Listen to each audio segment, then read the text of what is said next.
La llegada del gusano blanco. Clark Ashton Smith. Audiocuento editado por Juan Pablo Flores Montaño. Para Cuentos Extraños. Weird Tales. La llegada del gusano blanco.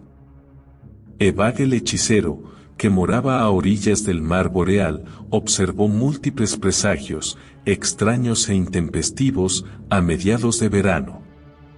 El sol brillaba gélido sobre Mutulan en un cielo claro y pálido como el hielo.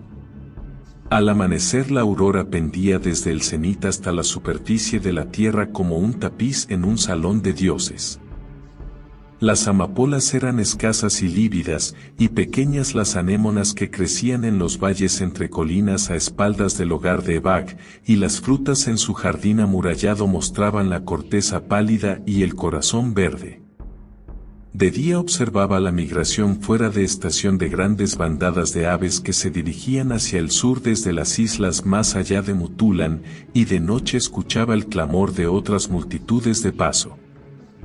Ahora Evag estaba preocupado por estos presagios, porque su magia no era capaz de interpretarlos del todo. Y los pescadores que vivían junto al puerto bajo la casa de Evag también estaban preocupados, aunque por otros motivos. Durante todo el verano se echaban al mar día tras día en sus barquillas de cuero de alce y ramas de sauce, y lanzaban sus redes de cerco, pero en las redes solo sacaban peces muertos, reventados como si hubieran estado expuestos al fuego o a un frío extremo y, debido a esto, mientras el verano tocaba a su fin, algunos de ellos dejaron de salir con sus embarcaciones. Entonces, procedente del norte, donde los barcos de Sanjot solían faenar entre las islas árticas, una galera llegó a la deriva con los remos inmóviles y sin rumbo fijo. La marea la dejó varada en la playa, entre las barcas de los pescadores, a los pies de la casa del acantilado de Evag. Y, apiñándose alrededor de la galera, los pescadores contemplaron a los remeros todavía a los remos, y a su capitán al timón.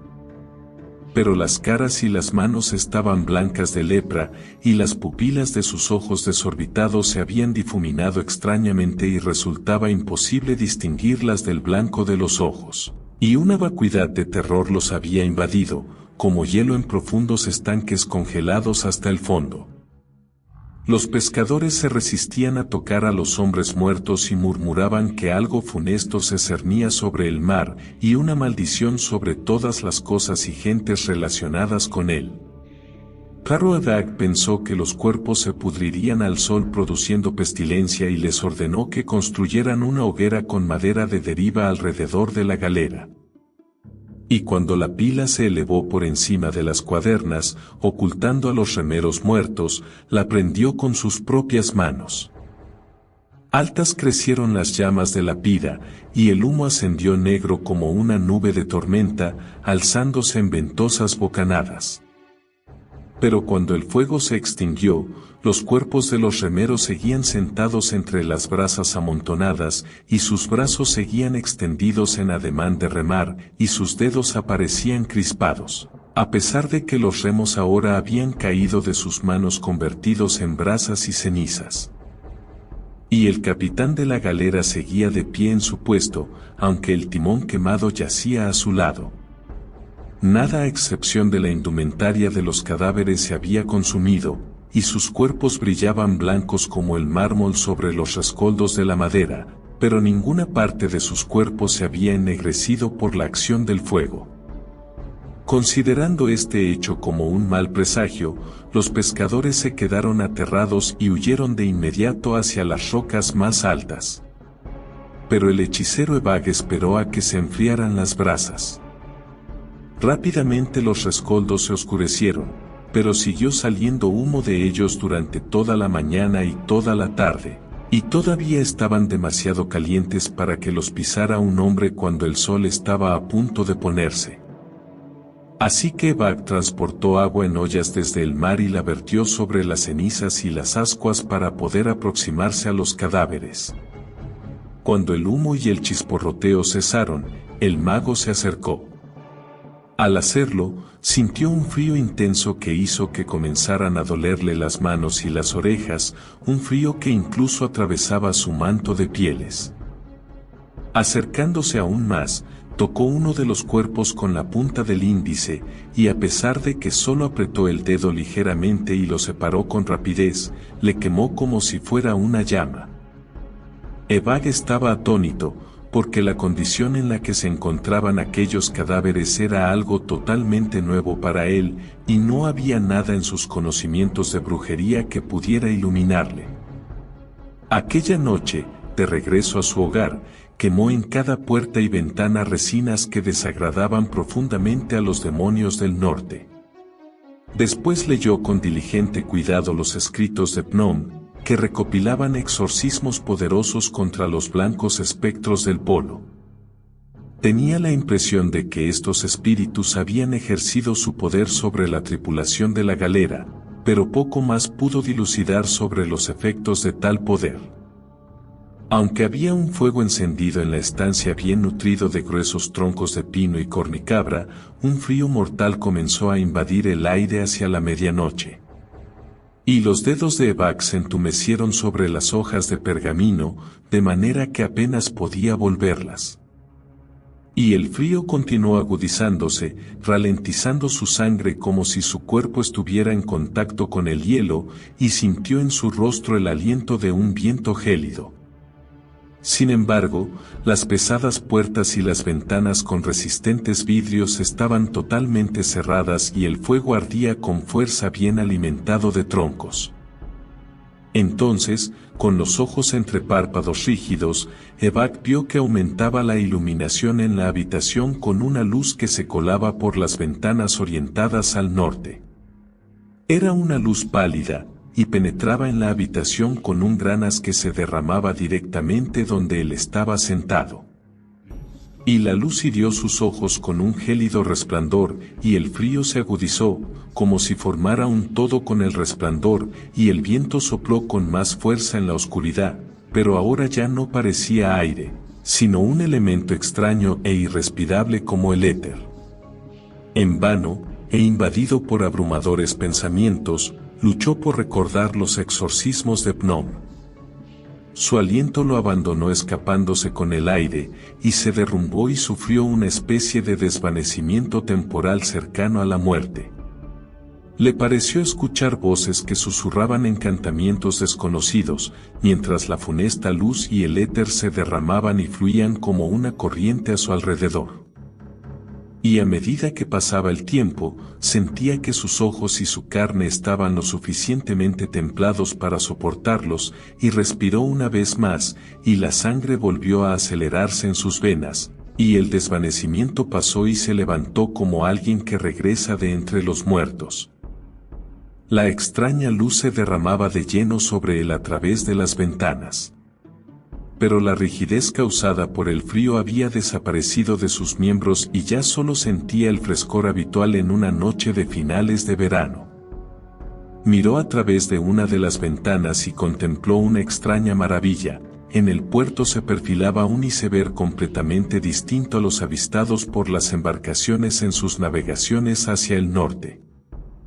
Llenaba el amplio puerto de orilla a orilla, y se alzaba a una altura inconmensurable con múltiples riscos y precipicios con terrazas, y sus pináculos despuntaban como torres en el cenit. Era más grande y más escarpado que el monte Yarak, que marca el punto del polo boreal, y despedía un gélido destello más pálido y brillante que la luz de la luna llena que se reflejaba sobre el mar y la tierra. Más abajo, en la orilla, estaban las cenizas de la galera embarrancada en la playa, y entre estas se alzaban los cadáveres incombustibles.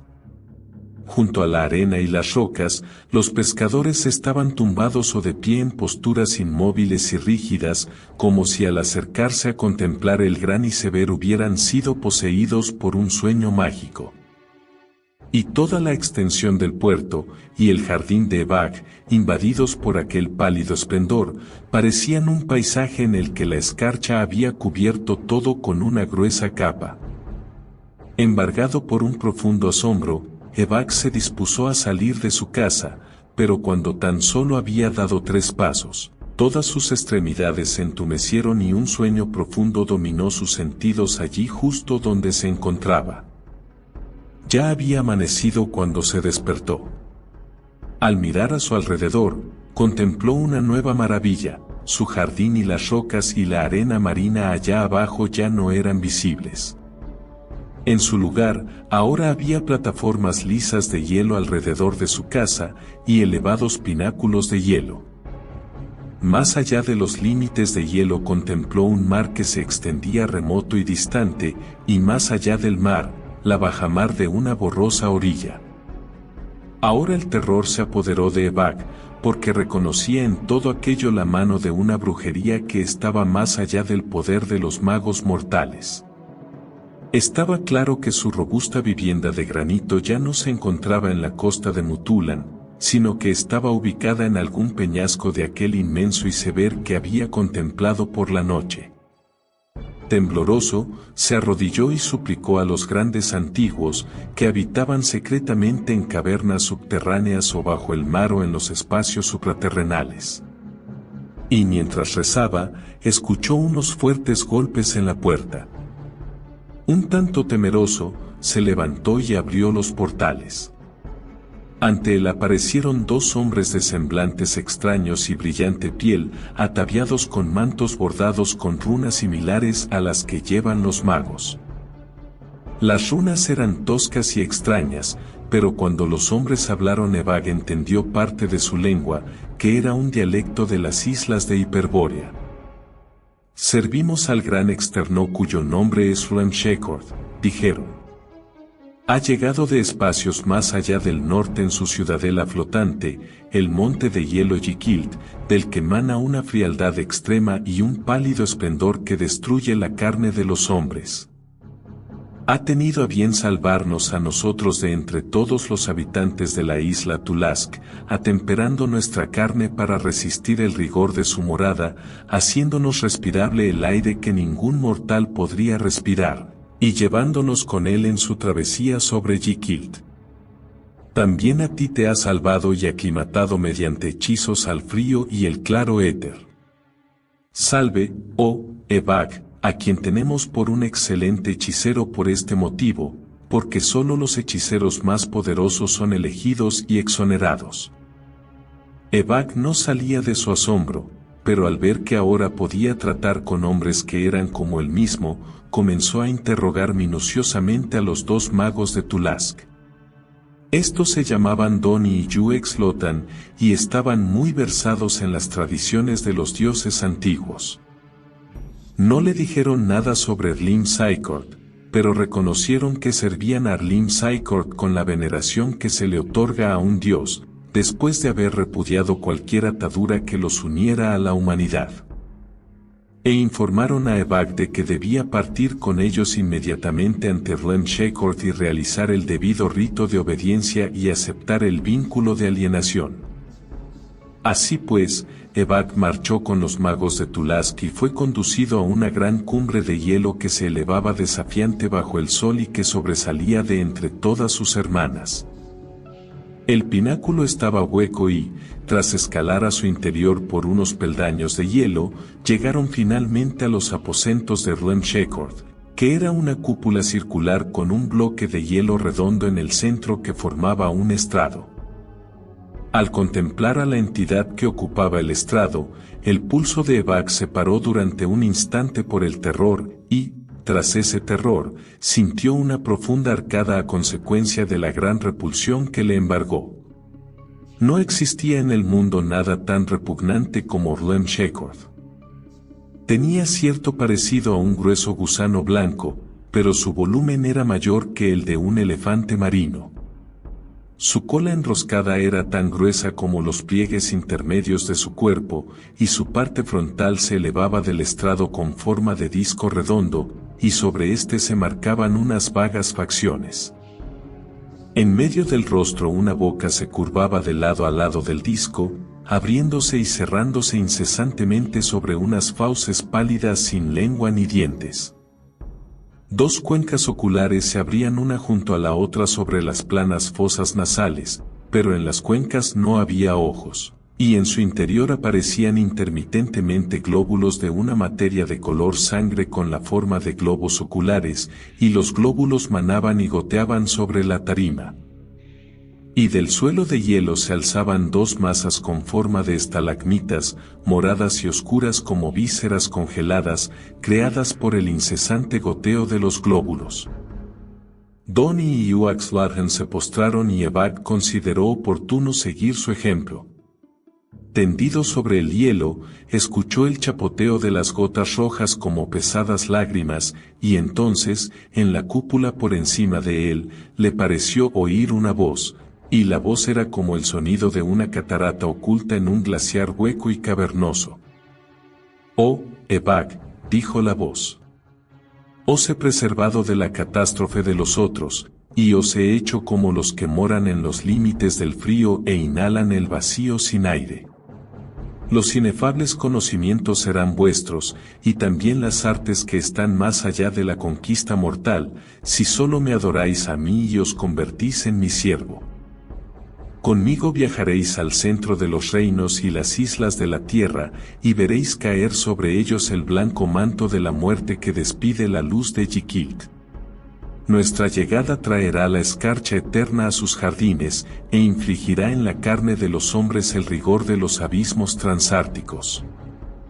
Podréis contemplar todo esto, formando un todo con los señores de la muerte, sobrenaturales e inmortales, y al final regresaréis conmigo a ese mundo más allá del polo en el que está mi imperio eterno».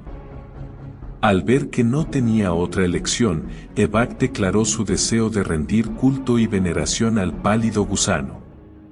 Siguiendo las instrucciones de sus compañeros hechiceros, realizó ritos no apropiados para ser referidos aquí, y prometió solemnemente someterse a la inefable alienación. Extraña fue la travesía, porque parecía que el gran iceberg estaba guiado por algún hechizo, avanzando constantemente contra viento y marea. Y siempre, mientras navegaban, el gélido esplendor que desprendía Yikilt arrasaba todo a su paso, incluso a bastante distancia. Adelantaban a orgullosas galeras y sus tripulaciones eran fulminadas a los remos. Los bellos puertos de Hiperbórea, bulliciosos con el tráfico marítimo, quedaban en silencio cuando pasaba el iceberg. Vacías quedaban las calles y los muelles, paralizados los embarques en los puertos, cuando la luz blanca llegaba y se marchaba. Los rayos se adentraban a bastante distancia tierra adentro, llevando a los campos y jardines una decadencia más perdurable que la del invierno, y los bosques quedaban congelados y las bestias que los recorrían quedaban rígidas como si fueran de mármol, de forma que los hombres que llegaron tiempo después a aquella región encontraban alces, osos y mamuts todavía en pie en la postura en la que se encontraban antes de morir. Pero sentado en su casa o viajando en el iceberg, Evag no sentía más frío del que se siente en las penumbras del verano. Ahora, además de Donnie y Uaxlargen, había otros 5 magos que partieron con Evag en aquella travesía después de ser seleccionados por Ren Shekhort y transportados con sus casas al iceberg mediante un encantamiento desconocido. Eran extranjeros, llamados polarianos, de islas más próximas al polo que la extensa Tulask. Evag entendía muy poco de sus métodos, su magia le resultaba extraña y su lengua incomprensible, y lo mismo les ocurría a los brujos de Tulask. Cada día los 8 magos encontraban en sus mesas las provisiones necesarias para el sustento humano, aunque ignoraban qué entidad las suministraba. Aparentemente, todos compartían la veneración al gusano. Pero Evag, en el fondo, se sentía inquieto cuando contemplaba la muerte que irradiaba eternamente de Yikilt sobre las bellas ciudades y las ricas costas oceánicas. Apesadumbrado, contempló la destrucción de la florida ciudad de Sanjot, y la quietud que descendió sobre las calles abarrotadas de Lequán, y la escarcha que abrazó los jardines y huertos del valle costero de Aguil con una repentina blancura. El gran iceberg siempre navegaba hacia el sur, portando su invierno letal a tierras donde el sol del verano brillaba en lo alto. Evak siguió su propia intuición y adoptó en todos los aspectos las costumbres de los otros. A intervalos que venían marcados por los movimientos de las estrellas circumpolares, los magos escalaban a la estancia en lo alto, donde Rem Shekord moraba perpetuamente, medio enroscado en su estrado de hielo. Allí, en un ritual cuya cadencia coincidía con el ritmo de goteo de aquellas lágrimas semejantes a ojos que el gusano excretaba, y con genuflexiones al ritmo de los movimientos de apertura y cierre de la boca, rendían a Rlim Shekord la debida veneración.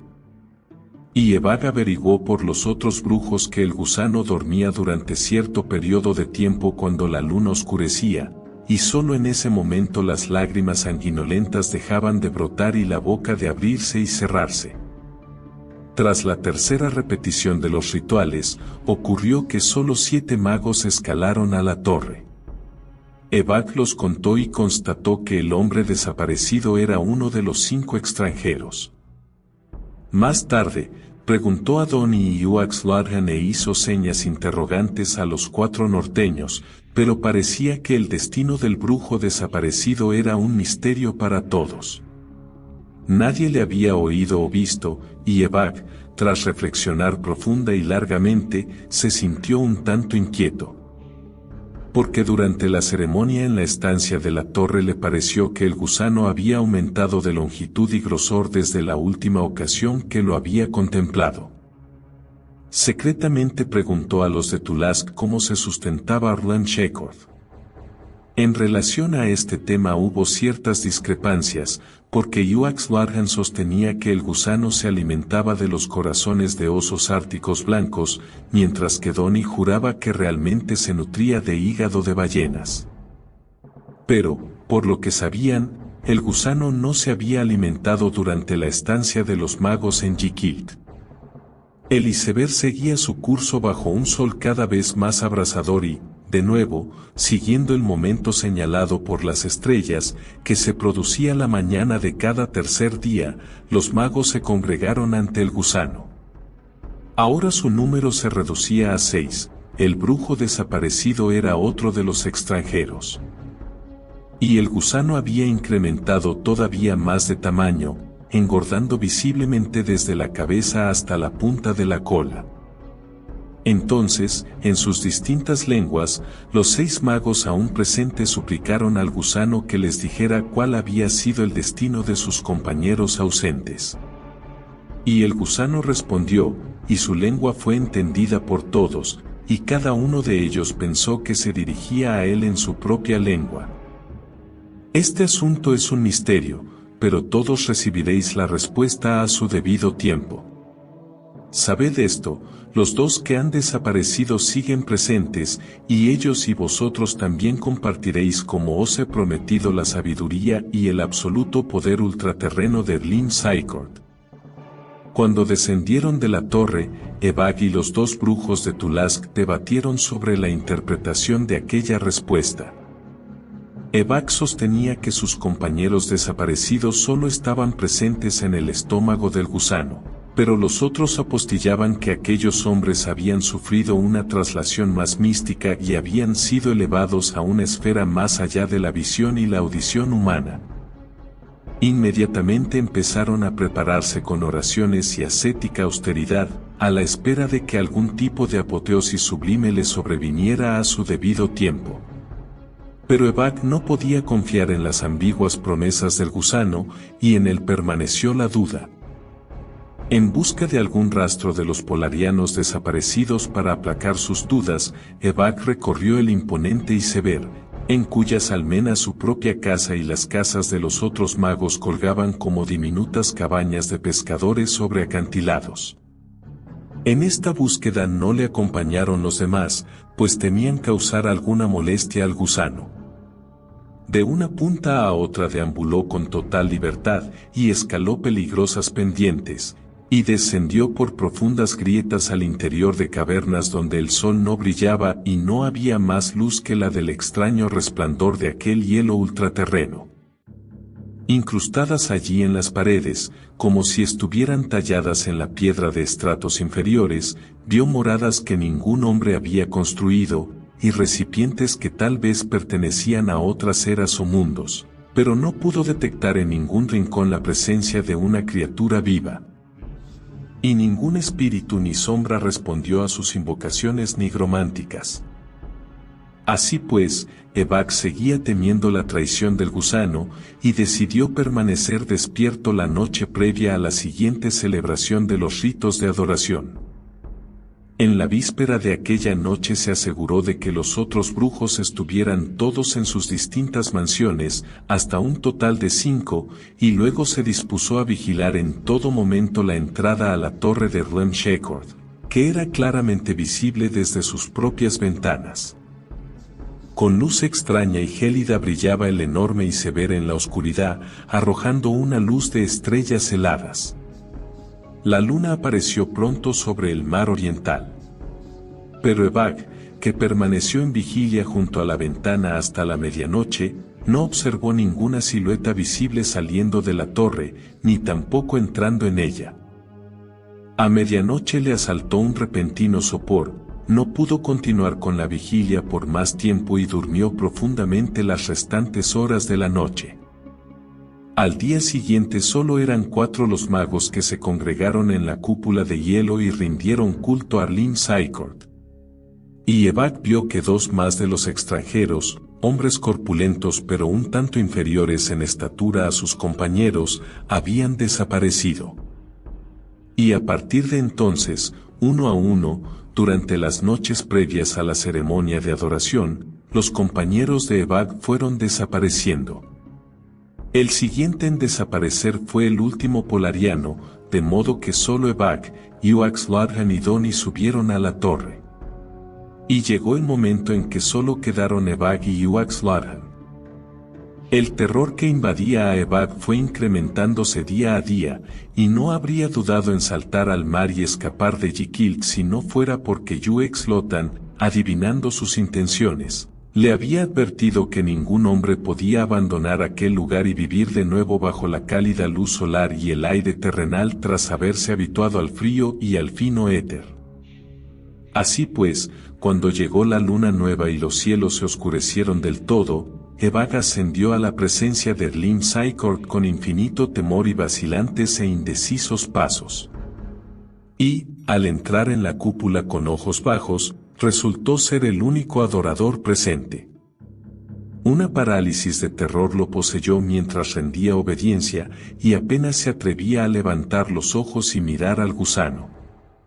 Pero poco después, cuando comenzó a realizar las genuflexiones de rigor, se dio cuenta de que las lágrimas rojas de Rem Shekhord ya no se derramaban sobre las estalagmitas moradas, ni tampoco se escuchaba el sonido que solía emitir el gusano en su perpetuo abrir y cerrar de boca.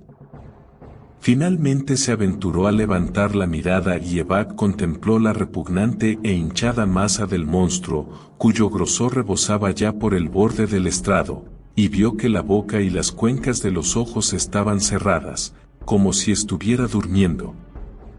Inmediatamente recordó que los brujos de Tulask le habían dicho que el gusano dormía durante cierto tiempo con cada luna nueva.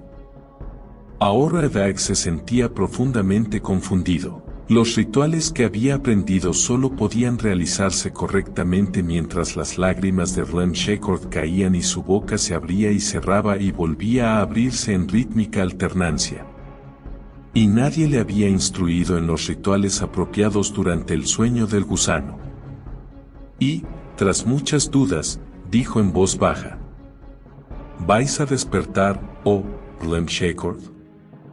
Por respuesta, le pareció escuchar una multitud de voces que brotaban vagamente de la masa pálida y tumefacta que tenía ante él.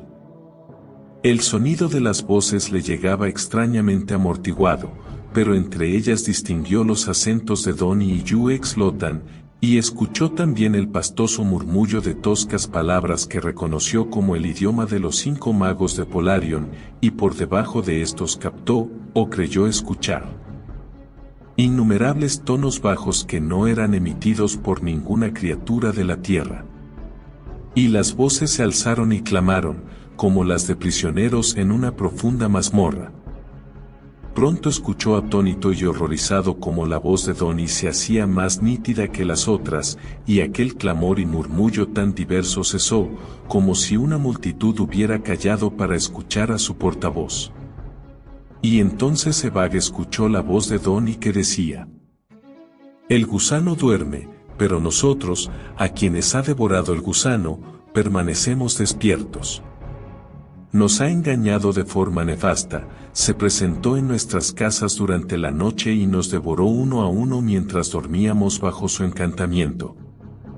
Ha devorado nuestras almas así como nuestros cuerpos, y ahora somos realmente parte de Rem Shekhord, pero solo existimos en una oscura y ruidosa mazmorra, y mientras el gusano está despierto no poseemos existencia propia, sino que nos fundimos totalmente en el ser de Rem Shekhord. Escuchad entonces, oh Evag, la verdad que hemos aprendido gracias a nuestra unión con el gusano. Nos ha salvado de la muerte blanca y nos ha depositado en Yikilt por esta razón, porque solo nosotros, de entre toda la humanidad, brujos de grandes logros y maestría, podemos soportar el letal cambio al hielo y respirar en el vacío sin aire. Y así, en consecuencia, servirle apropiadamente como sustento. Grande y terrible es el gusano, y el lugar de donde procede y a donde regresa ha sido soñado por hombre mortal. Y el gusano es omnisciente, aunque ignora el despertar de aquellos a quienes ha devorado y la vigilia de estos durante sus horas de sueño. Pero el gusano, aunque es más antiguo que la antigüedad de los mundos, no es inmortal y posee un punto vulnerable. Quien quiera que descubra el momento y el punto de su vulnerabilidad y posea el suficiente coraje para llevarlo a cabo, podría matarlo fácilmente.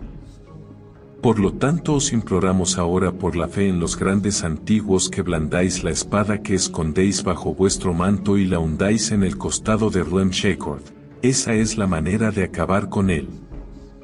Solo así se podrá detener el avance de la muerte blanca, y solo así nosotros, vuestros compañeros, lograremos liberarnos de nuestro sometimiento y confinamiento, y junto a nosotros, muchos a los que el gusano traicionó y devoró en eras anteriores y en mundos distantes. Y solo si lleváis a cabo este sacrificio escaparéis vos mismo de las fauces del gusano y evitaréis morar de ahora en adelante como un fantasma entre fantasmas dentro de su estómago. Sin embargo, sabed que aquel que aniquile a Rem Shekhord debe necesariamente perecer durante el sacrificio. Evag, enormemente asombrado, formuló preguntas a Donnie y recibió prontas respuestas a todo lo inquirido. Fue mucho lo que aprendió sobre el origen y la naturaleza del gusano, y como el Yikilt había flotado en abismos transpoules antes de navegar por los mares de la tierra.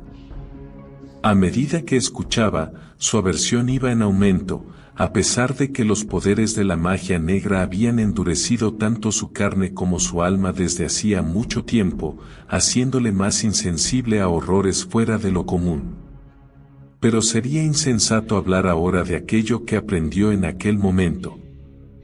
Por fin, se hizo el silencio en la cúpula. Evag ya no sentía ningún deseo de preguntar al fantasma de Donnie, y los que estaban prisioneros junto a Donnie parecían esperar y observar guardando un silencio mortal. Entonces, al ser hombre de firmes decisiones y gran audacia, Evag no se demoró más y desenvainó de su funda de marfil la espada corta de bronce bien templado que llevaba en su talí. Evag se aproximó al estrado y hundió la espada en la masa abotargada de Rem Shekhord.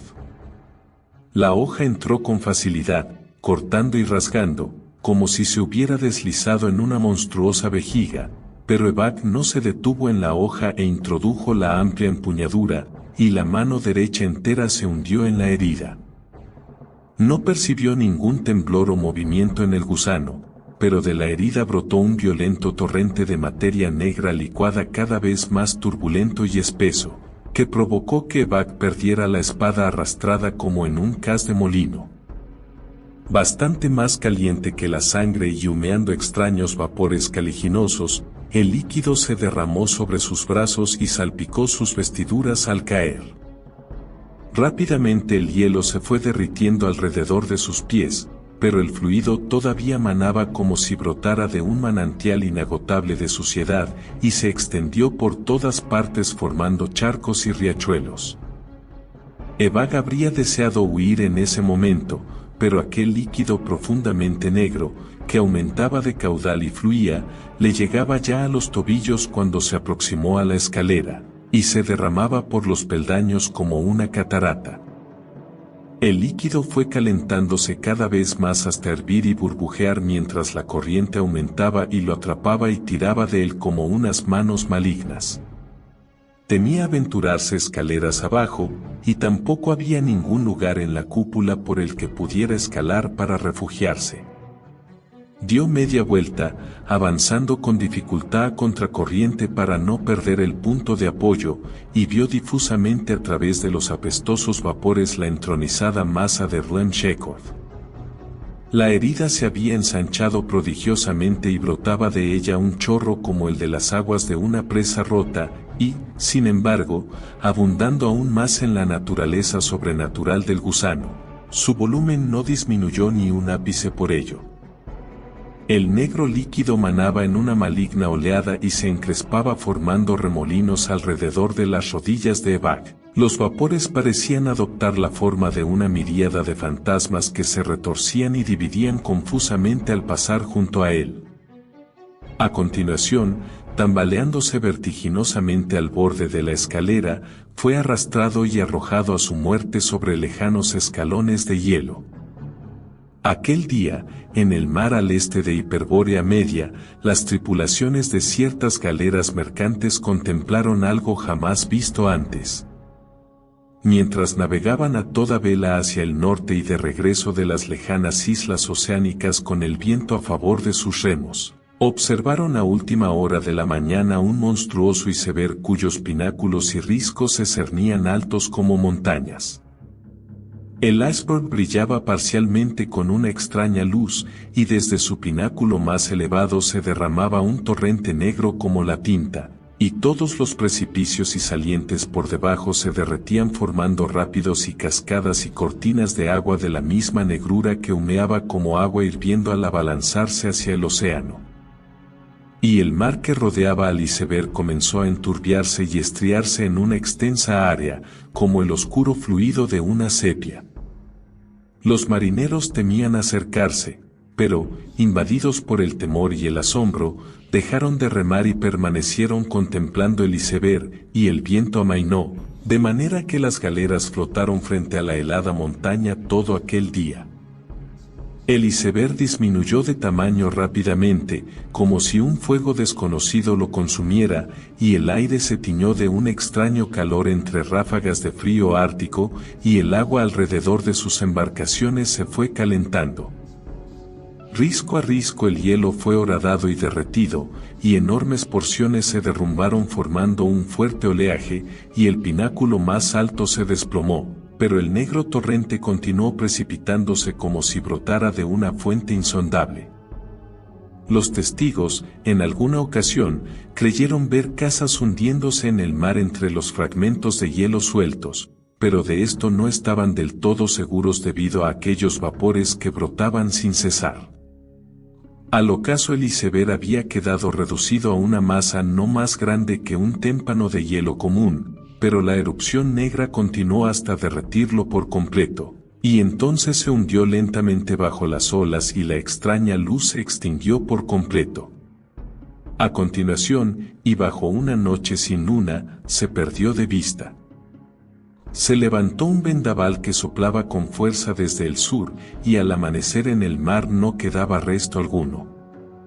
En lo concerniente a los asuntos arriba relatados, muchas y diversas leyendas han recorrido Mutulan y los reinos y archipiélagos de Hiperbórea. La verdad no se encuentra en esos cuentos, porque ningún hombre ha llegado a conocer la verdad hasta ahora. Pero yo, el mago Eibon, tras invocar por medio de la nigromancia al espíritu de Evag, que vaga eternamente sobre las olas, he descubierto por medio de él la verdadera historia del advenimiento del gusano. Y la he escrito en mi libro omitiendo lo necesario para no quebrantar la fragilidad y cordura de los mortales. Y los hombres leerán este relato, junto a muchas otras historias de la antigüedad, mucho tiempo después de la llegada y el colapso del gran glaciar.